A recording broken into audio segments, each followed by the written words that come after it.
অনিয়ম, অনীতি, দুশৃঙ্খলা, দুর্নীতি এই সবগুলি হইল অশান্তির বাহক। এগুলি কেবল অশান্তিকেই বহন করে, অশান্তির বার্তা প্রদান করে। এ সকল কারো তরে সমীচীন নয়। যারা শান্তি কামনা করে, শান্তিকামী, শান্তি চায়, তাহারা কখনো এই সমস্ত অন্যায় অপরাধগুলি করিতে পারে না।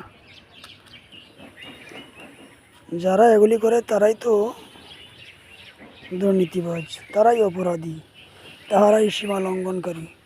সীমা লঙ্ঘনকারী কোনো সময় ভালো হইতে পারে না, কারো প্রিয় প্রাপ্ত হইতে পারে না।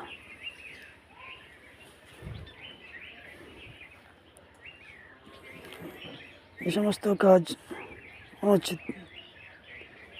এ সমস্ত দুর্নীতি, অনীতি, অনিয়ম, দুর্নীতি, অপরাধকে পরিহার করা সকলের জন্যই উচিত।